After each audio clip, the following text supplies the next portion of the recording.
And I'll remind you, I have my window barker over there, so don't get startled if she starts to yap. I'll get her to stop as quick as possible. Thanks for coming in today. I didn't set it at mute on entry, but if you want to mute yourself, you can go ahead. For the most part, there's been no real trouble with noise or pictures. There was a couple questions via email, and a few people asked the classwork that is due for Chapter 5. Excuse me. You do not have to get it all 100% correct to get credit for it. If you give a solid attempt, then you will get full credit for it. The homework is different. It's graded on a percentage basis, so whatever you get correct, you get correct. After we get through part of the lecture during the first 40 minutes, then I'm going to pop over and just show you how to set up the homework, because there were a couple questions about how it was set up, and there was some confusion about the organization of it. The way it's set up, some people think your purchases and your sales should be listed in total, but really what it's asking you is about what's remaining from those purchases in cost of goods sold and, or excuse me, in ending inventory, and what belongs in cost of goods sold. So it's about categorization. So hopefully if you have any questions, you can stay on with me for a few minutes after. Of course, I keep the chat window open, so if you have any questions, you can post it in the chat. It'll pop up and I'll address it. I'll also try the polling again periodically to find out if things are going smoothly. So I'm going to jump into the class notes. There's a couple of them that I skipped here. I think I covered the material. The answers will be posted, and you'll be able to practice those on your own. I'm covering new material today, and keep in mind, test on Friday covers chapters 10, 4, and 5. And if you have any questions, let me know. But the chapter 2, or excuse me, the exam 2 test topics is already in Blackboard. And then, of course, all of these questions that we're going over come from the test bank, so you'll have an idea of what types of questions. It'll be in the responsive lockdown browser, and there'll be multiple choice. And it'll be, again, about 25 questions, combination of quantitative and qualitative, and you'll have just under an hour to take those. All right, so let's get to class. I'm going to share the screen with you, and then we'll go from there. All right, as always, please message me if you have any questions or you can't see something. Right now, I have it a little bit small, but I'll make it a little bigger. Okay. So we're starting on number 12. Oh, got a chat question. All right. Is the test during class time? Yes, it is. There are a few people that need more time. And for those people, depending on when they have their classes set up, they'll need to message me and let me know if they can or cannot take it during class time. But otherwise, it'll be during class time. Okay. So let's jump in, and we're talking about how inventory is reported on the balance sheet. And so the rule is lower cost or market. And so take the lowest of historical cost, replacement cost, or the expected sales value on the market. Occasionally,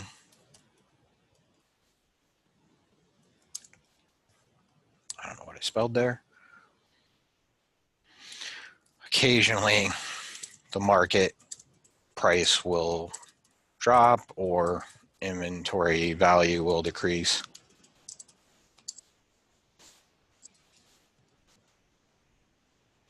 Below cost,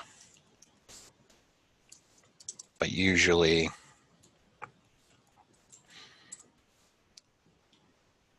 it is historical or replacement cost. All right, so for number one, it says determine what is the cost reported of the inventory on the balance sheet. And here we see the replacement cost is the lowest, and so that's 45,000.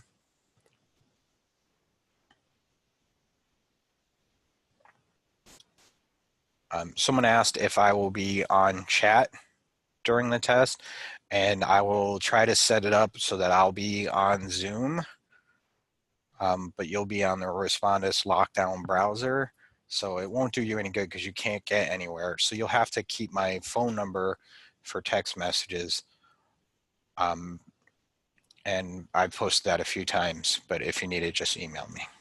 Okay. All right, and then what principle supports the lower of cost or market rule? And so that would be conservatism.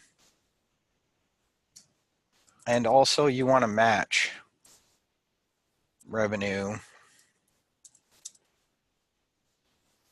So conservatism is the first, is really the answer, but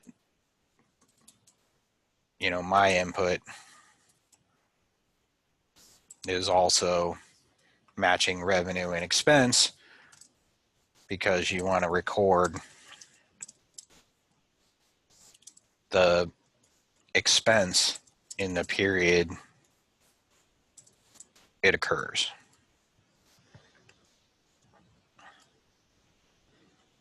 Okay. All right, now moving to number 13.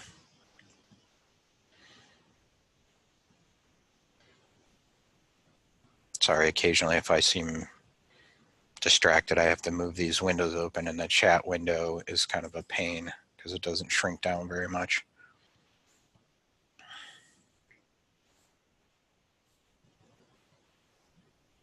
Okay. All right. So we did this one in chapter 10. And so they're asking, what is the company's gross profit ratio? And so the gross profit ratio is equal to the gross profit divided by net sales. And calculation of gross profit is equal to net sales minus the cost of goods sold. And so in this case, we have net sales of 1 million minus 600,000. And so gross profit is equal to 400,000. So now our gross profit ratio equals 400,000 divided by a million, which equals 0.40 or 40%. Okay, so let's try the polling. If you have a question, you click yes, type it in the chat, or come on voice and ask me. If you don't have a question, then you just click no. But please make sure to click.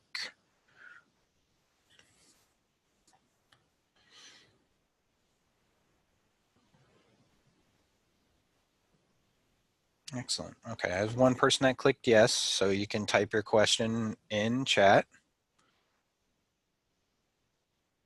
If you clicked it by mistake, then just click no.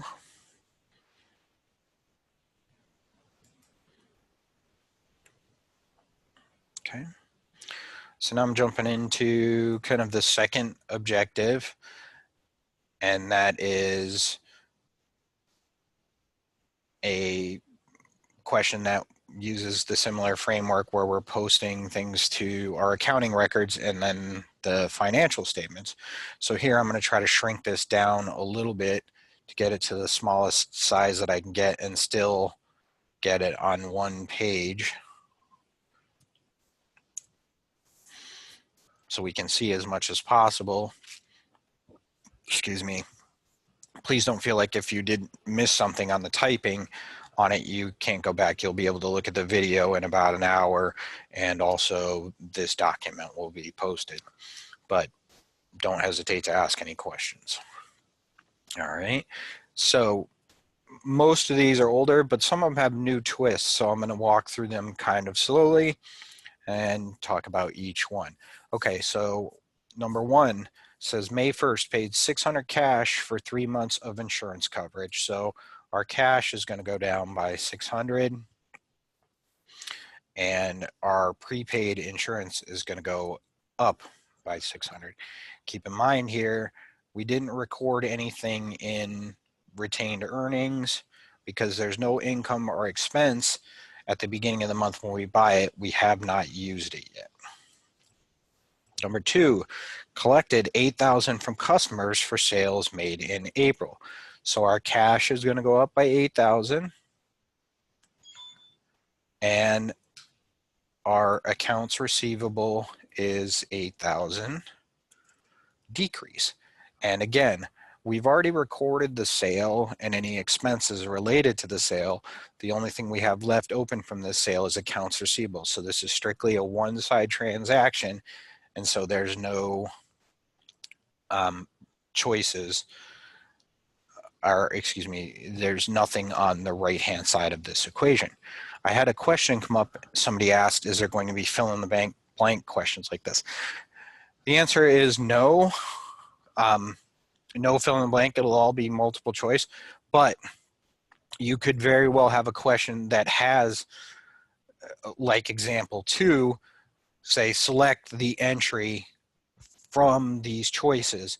And so you will have some questions like this, but it won't be a fill in the blank. It'll be multiple choice. So you have to be able to do these types of questions.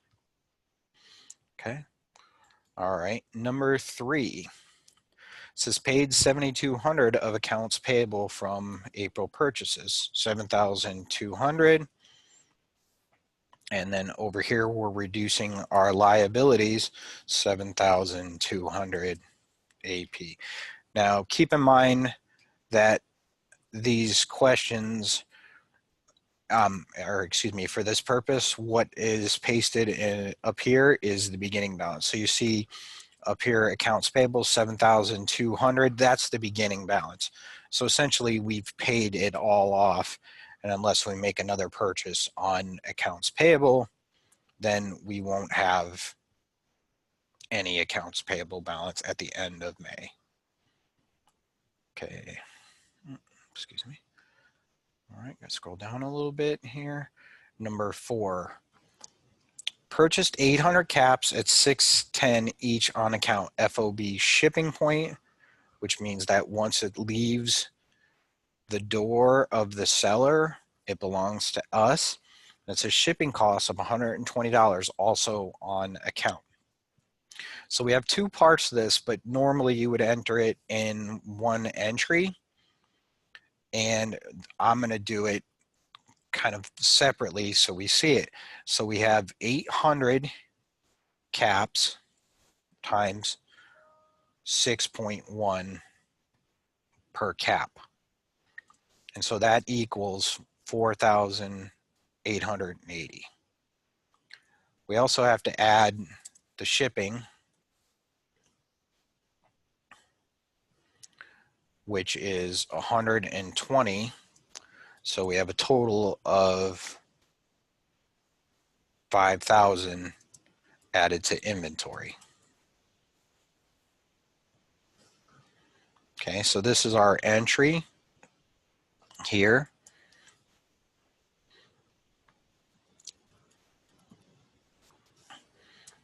Now this means that each cap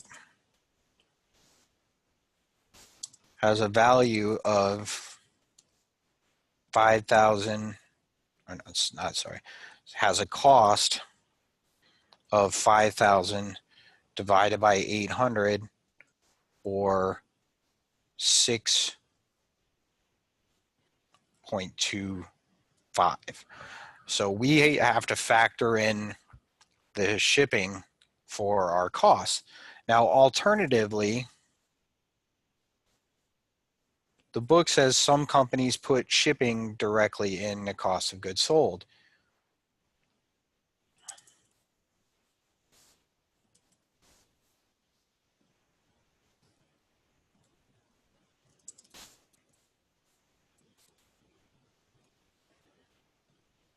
In which case your entry would be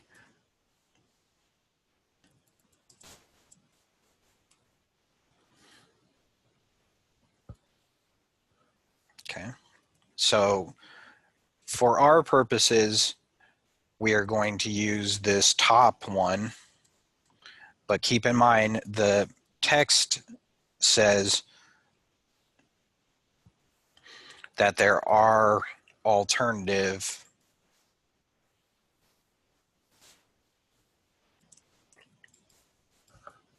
ways to do this.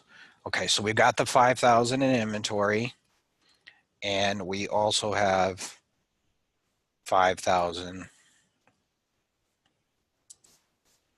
accounts payable. Now, as I mentioned, if you go the alternate route, you would have $120 in cost of goods sold. Because it was purchased on account, somebody asked a question. So if we scroll back up, and I know I had to scroll away from it, but it says we purchased 800 caps each on account. So that means we have accounts payable, and then also the shipping costs were on account as well. Okay. Or 5 says paid $300 cash for supplies.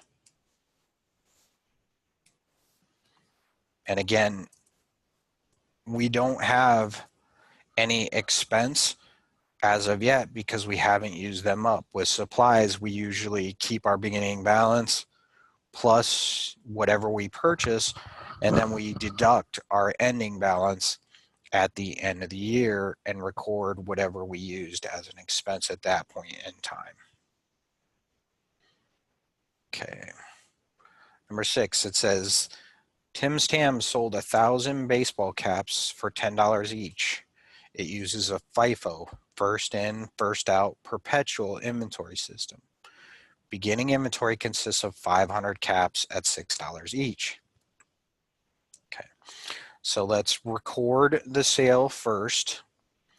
We have 1,000 times 10, and so that's 10,000, and that's accounts receivable. And then we have 10,000 sales. And now we need to record the cost of goods sold. And so we have 2 batches basically that we're dealing with. And we sold 1,000 units.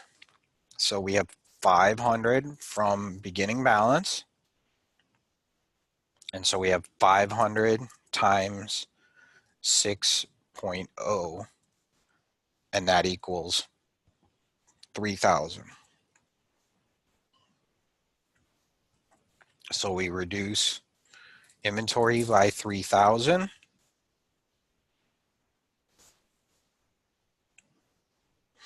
And then we're going to add to that our second batch, 500.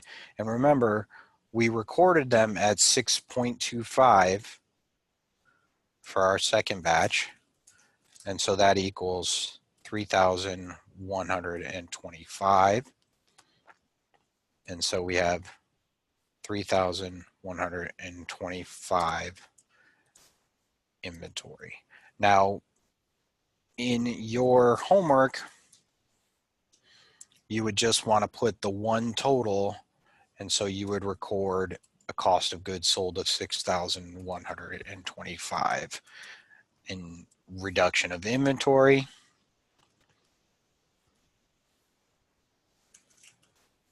And then 6,125 cost of goods sold. So that 6.25 comes from this 6.25 per unit.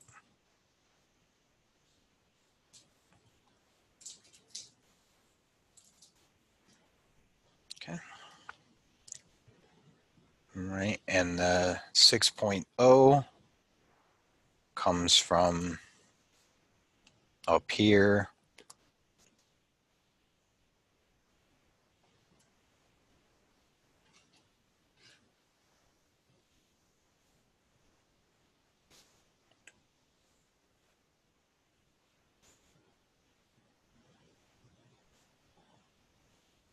Okay.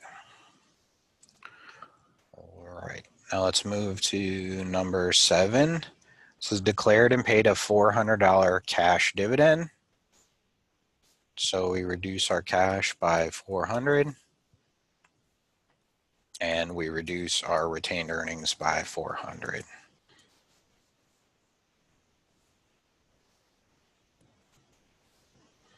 Okay.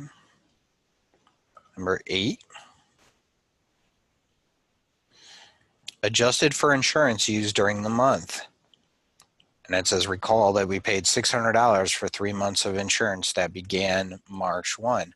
So here we have 1 month of insurance. So that's 200 for prepaid insurance.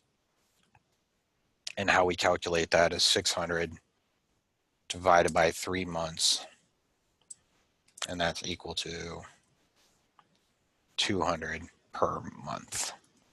And now we've gone through and we've used up that 200 per month. So 200 insurance expense.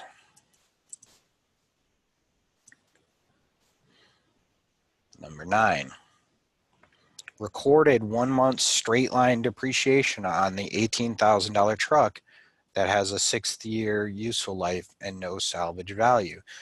So I'm going to do it up here, and we're going to calculate the monthly depreciation. And so our formula for straight line depreciation is our historical cost minus our salvage value. Just ran those two words in together.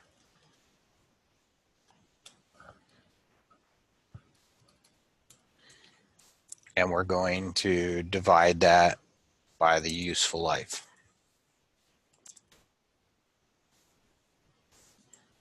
So 18,000 minus 0, because we have no salvage value, divided by 6 equals 3,000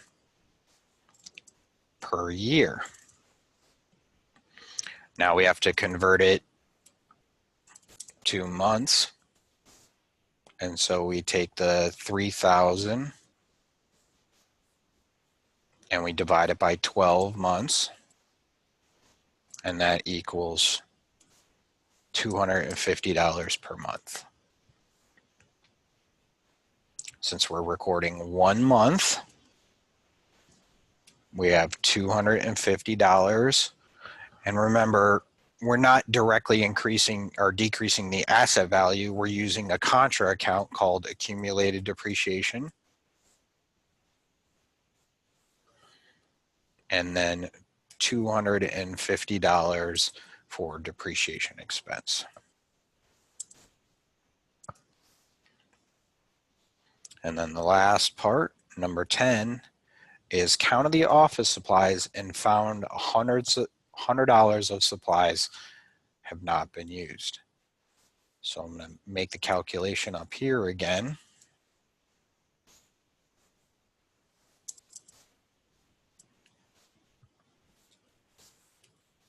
So in order to calculate supplies used, we usually calculate the supplies available,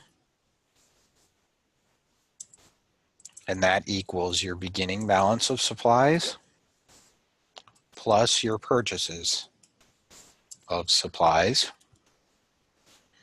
And so we had, if we look at our beginning balance, supplies is 200.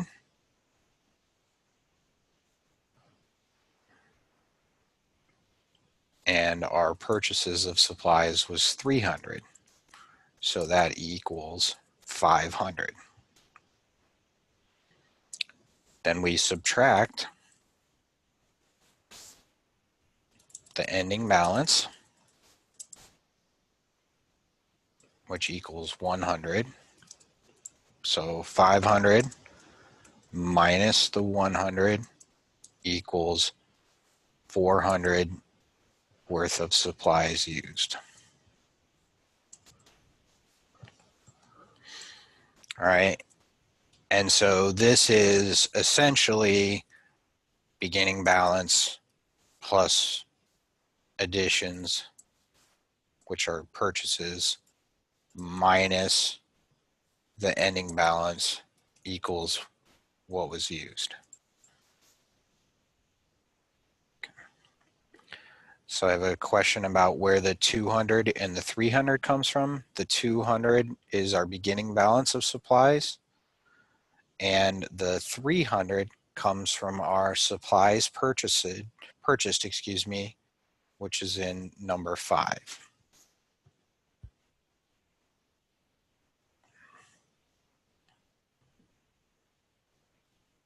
Okay, so we want to reduce our supplies because right now we have a balance of 500 and we have $400 in supplies expense. Okay, so now I'm going to throw up a poll. If you have questions, click yes, and then and then type in the chat. If you don't have any questions, just click no. And it's okay in the chat if there's one specific one you want me to go back and re-explain, just type in the number.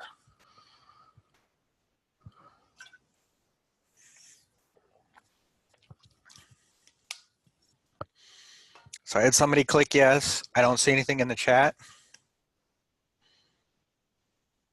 So it's a number 4 on the retained earnings box. Let's go up to number 4.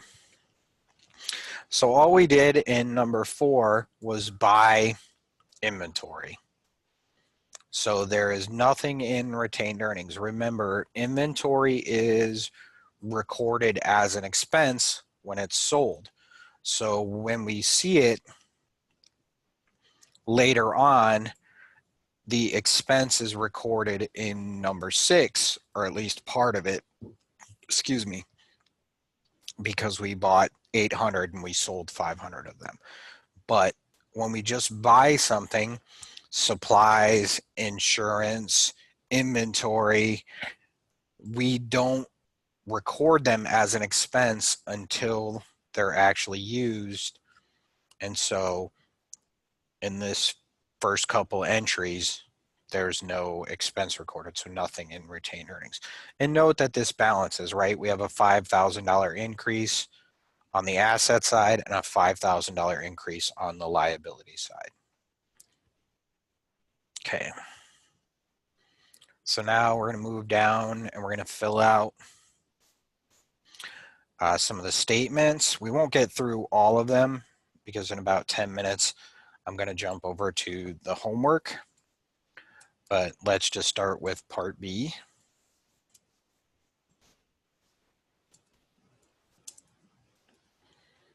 And so we have sales. And I think sales was number 4. And so that was 10,000.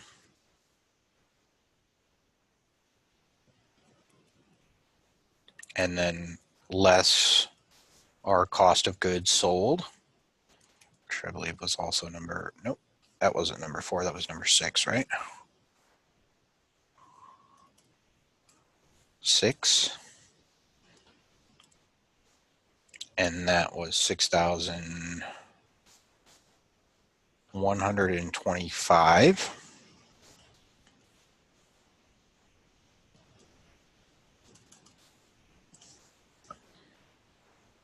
And that equals gross profit.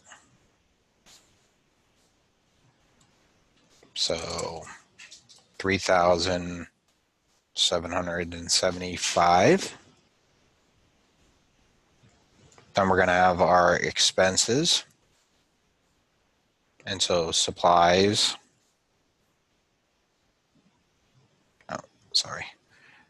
insurance, depreciation, and supplies give us our total expense.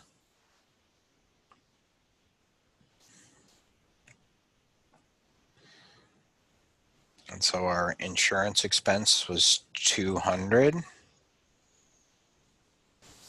Our depreciation expense 250. Our supplies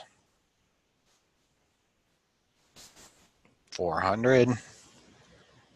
So our total expense 850.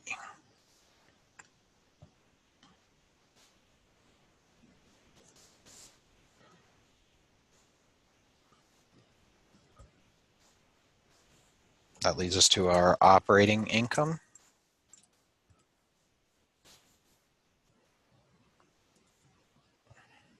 Now, is my math right here?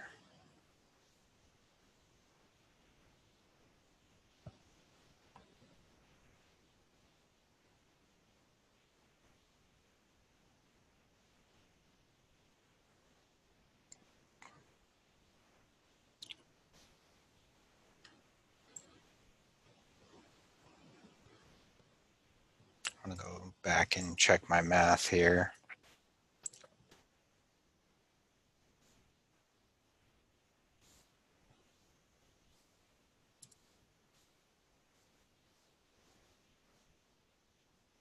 Yeah, okay. All right.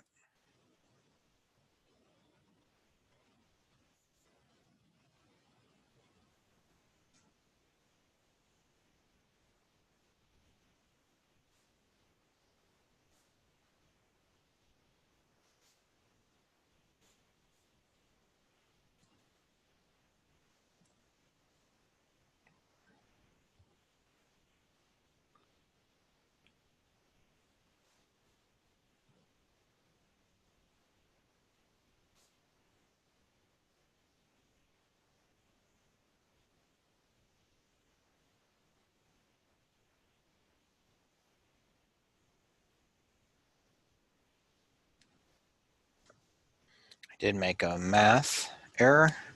This is supposed to be 3,875. So our operating income would be 3,025. Now I want to go back up and look.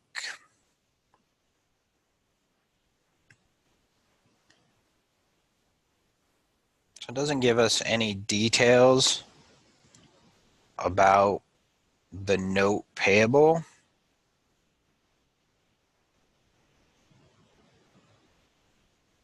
Here, we do see a note payable and interest payable on there, but for now, I'm just going to leave it blank because we don't have any information on this question about it.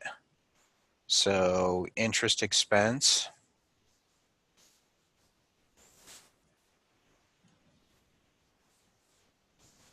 I'm just going to put in at 0, and then net income will be $3,025. I know from looking at the answer that it says that interest expense is 80, but unfortunately without the details,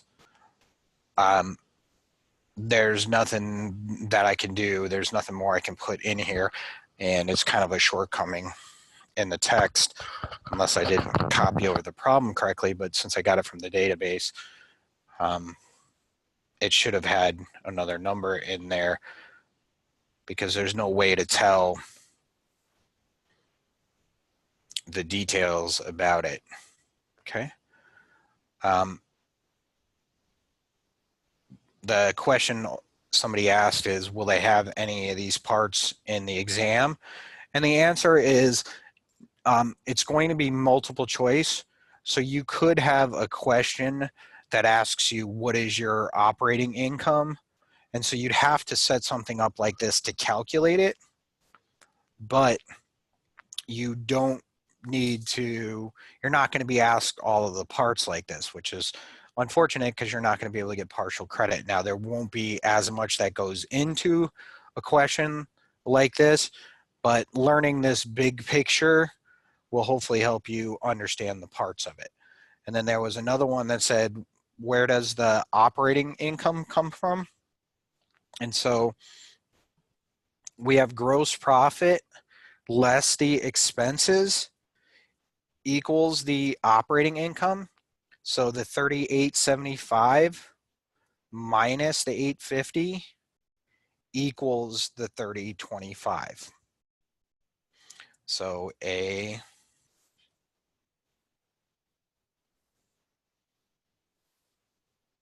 B, and so your operating income would be A minus B. Okay, so hopefully I answered both of those questions. Feel free to type in at any point in time any of your questions. Okay, so we're going to insert a page break here and move down. Okay, got about 3 minutes before I jump to questions on the homework, but let's get this statement of changes. So beginning balance and contributed capital, as you see above there, 6,000, that's already included. Stock issued, we didn't have any stock issued, so 0. So ending balance of contributed capital is 6,000. Now remember, this is just one part of our stockholders' equity. If we scroll back up and look at it, we have contributed capital and retained earnings, and those have both our beginning balances. And now we move to the second part of it, beginning balance in retained earnings, 4495. We add net income, which is 3025. We deduct dividends,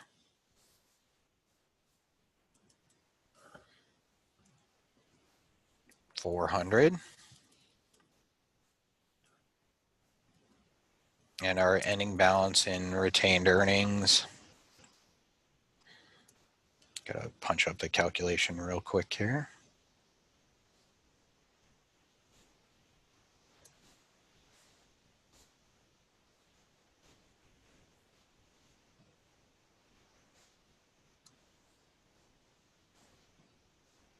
Equals 7,120. Now this would be C and D. And so it asks for total shareholders equity. And that is going to be equal to 13,120. And that is C plus D.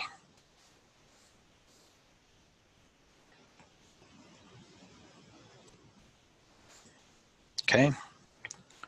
So now I'm going to ask that you hold your questions. Hopefully you're familiar with the cash flows. It's pretty straightforward in the balance sheet. Keep in mind when you do those, you want to add in your beginning balances, and then all you've got to do is total the appropriate columns. So they're fairly straightforward. Now I'm going to move to sharing with you my browser, and I'm going to go to the Chapter 5 homework.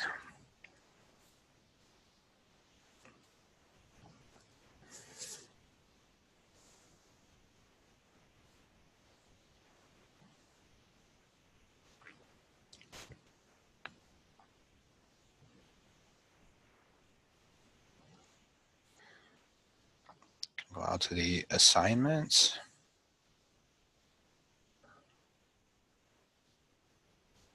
Now remember, on the classwork, you don't have to get it correct. You just have to make a serious attempt at it. If you're at a 70% for the attempt, meaning each question, then you're going to get credit for it. But don't just do the first 3 questions, get a 70 and say you're done. Even though it says you're not complete, if you don't get 100, don't worry, you don't have to get 100% on that.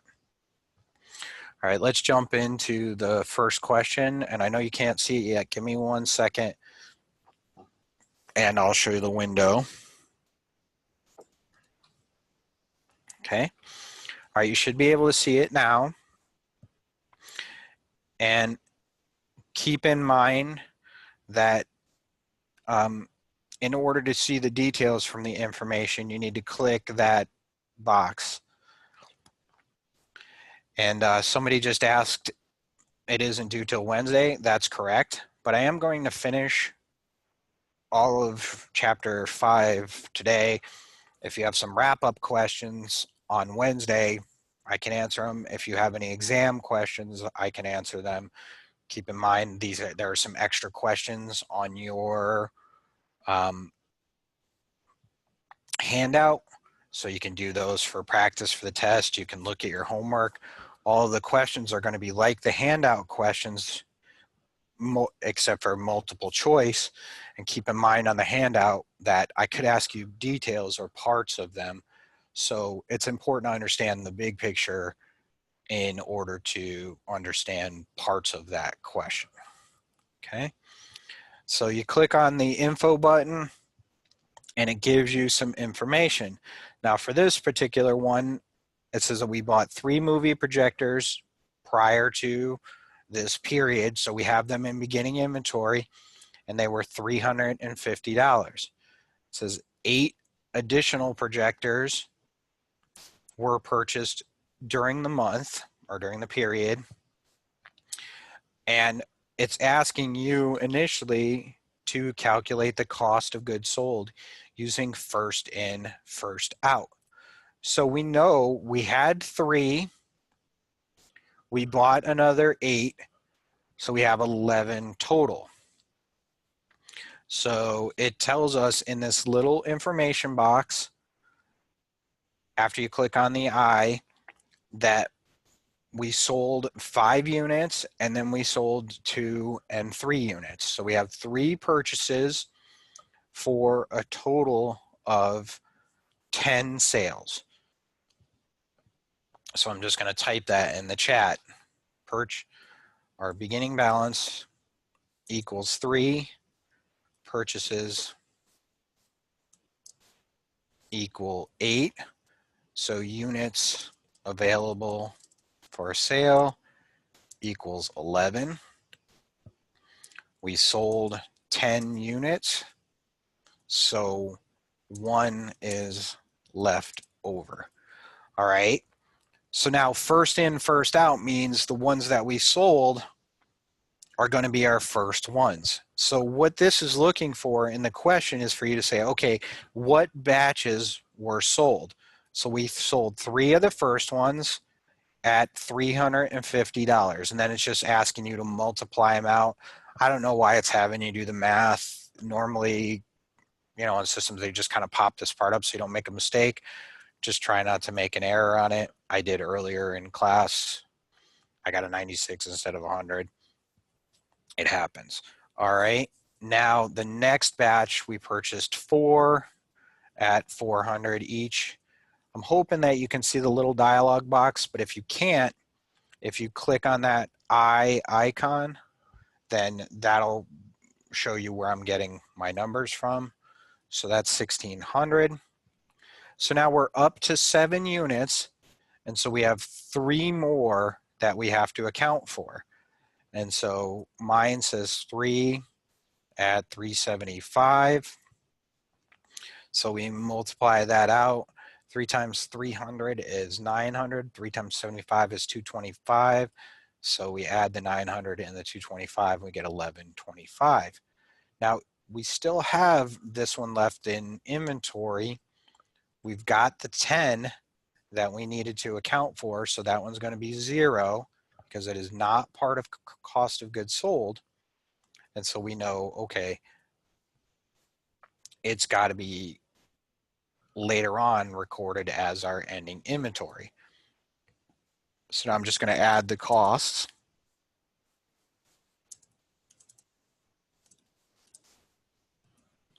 And so 1,050 plus 1,600 plus 1125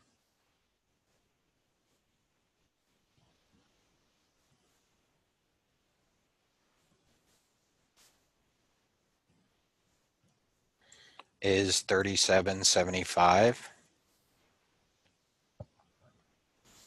We're going to scroll down. It's asking how much is left over. And so we don't have any of those left over. The one we have left over is a 380. I still want you to put the costs in here, so we'll amuse them.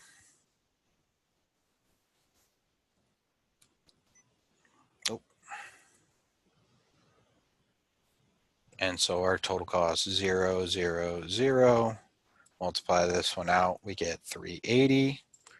And so our total is 380. Go ahead and submit it. And it says they got 100%.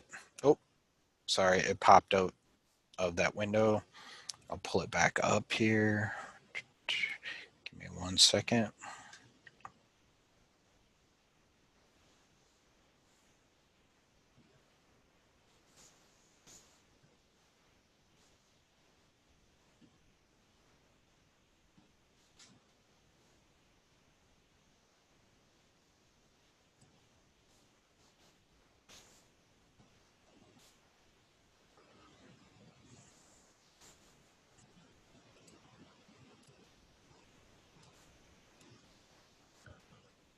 Okay, and so you should see now the completed problem.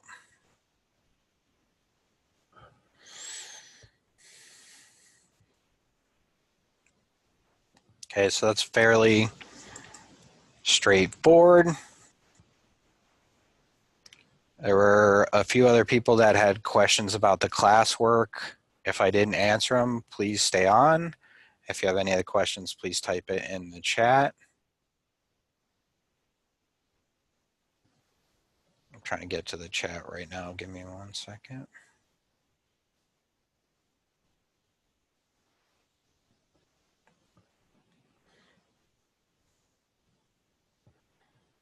Okay, the test is on Friday. Yes, the test is on Friday. It'll be during class time. For those of you that need an extension because you have something on file with our Office of Student Accessibility, then they will get additional time. If you have a issue where you have a class after this one, please let me know and we'll try to arrange for a different time for you to take it, but it'll have to be on Friday. And it'll be in the Respondus browser. Keep your phone handy so you can call or text me.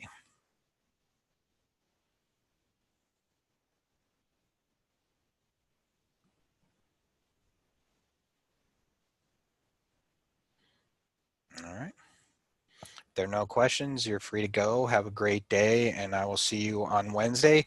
Please review everything because I give you all this material. I don't have a reservoir of questions to give you review questions, but I want to be able to answer them for you. So go through the material. If you have questions on the homework, if you have questions on the notes, if you have questions on the handouts, then please come prepared for Wednesday to ask them. Thank you. Thank you all. Have a great day.